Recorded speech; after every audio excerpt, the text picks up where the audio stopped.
So hi guys, welcome back my YouTube channel में आपका एक बार फिर से स्वागत। दोस्तों, आज के इस वीडियो में आपको बताने वाले हैं कक्षा 10 विषय जो गणित है उसमें एक पार्ट है 14 पार्ट, उसमें से अब की बार यूपी बोर्ड में 12 अंक का पूछेगा। सिंपली इसी के बारे में आपको बताने वाले हैं। सो सबसे फर्स्ट हम हल कर रहे हैं 14.1, जिसमें एक 5वां सवाल है। किसी फुटकर बाजार में फल विक्रेता पेटियों में रखे आम बेच रहे थे। इन पेटियों में आमों की संख्याएं भिन्न भिन्न थी। पेटियों की संख्या के अनुसार आमों का बंटन निम्नलिखित था। सिंपली हमारे आमों की संख्या कुछ इतना दिया है और पेटियों की संख्या कुछ इतना दिया है। तब फिलहाल इसको हल करते हैं। इस तरह से आप 4 खाना बना लेंगे। उसके बाद से पहले खाने में लिखेंगे आमों की संख्या, उसके बाद दूसरे खाने में लिखेंगे पेटियों की संख्या, इसमें यफ लगा देंगे। उसके बाद जो तीसरा खाना है उसमें लिख देंगे यक्स। उसके बाद जो चौथा खाना है इसमें लिख देंगे यफ गुणे यक्स। इतना लिखने के बाद आपको फाइनली लिखना है आमों की संख्या। हमारे आमों की संख्या कुछ इस तरह से दिया है 50 और 52, 53 और 55, 56 और 58, 59 और 61, 62 और 64। तो इस तरह से आपको नहीं लिखना है, आपको लिखना है इस तरह से 49.5। इतना लिखना है आपको। 50 में से 0.5 माइनस करना है। उसके बाद से लिखना है 49.5। उसके बाद जो हमारा 52 है 0.5 प्लस करना है 52 में। उसके बाद से लिखना है 52.5। उसके बाद से लिखना है 52.5 और 55.5। इसी तरह से सारे जितना हमारे आमों की संख्या दिया है इसमें इसी तरह से कर लेंगे। एक माइनस करेंगे, एक प्लस करेंगे। इस तरह से पूरा लिखने के बाद आपको फिर से पेटियों की संख्या यफ है उसको भी लिख लेंगे 15, 110, 135, 115, फिर 25। उसके बाद जो हमारा आमों की संख्या है 49.5 और 52.5, इसको जोड़ के इसका 2 से भाग कर देंगे। तो जितना आएगा उसमें यक्स में लिख देना है, इसका आधा लिखना है।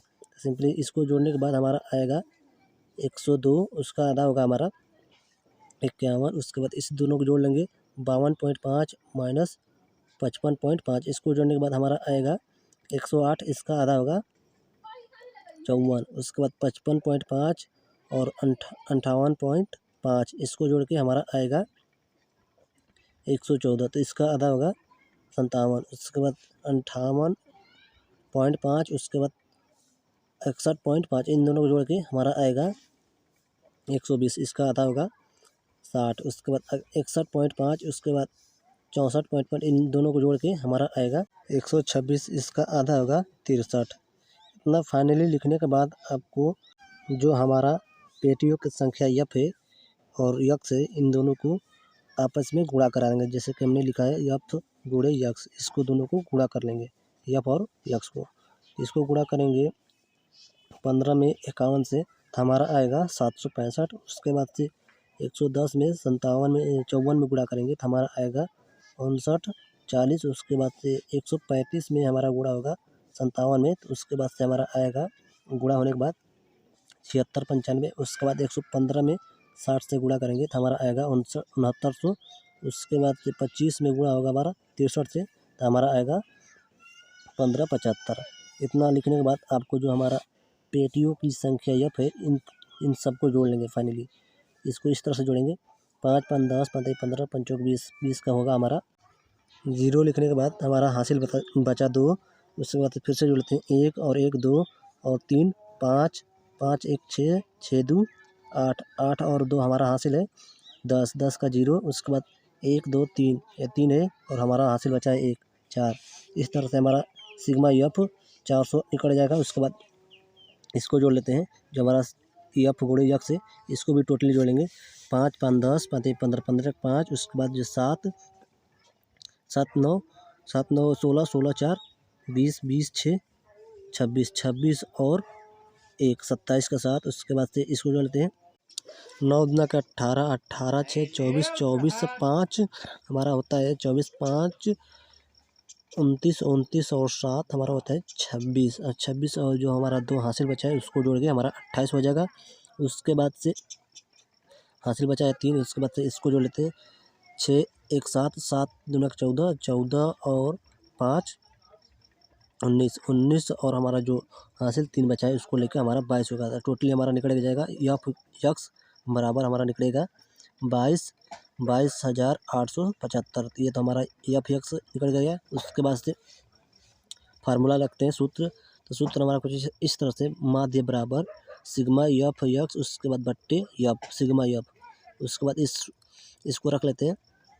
सिग्मा एफ यक्स हमारा कितना है, एफ यक्स 22,875। इस तरह से इसको रख लेते हैं। उसके बाद सिग्मा एफ हमारा है 400, इसको रख लेते हैं।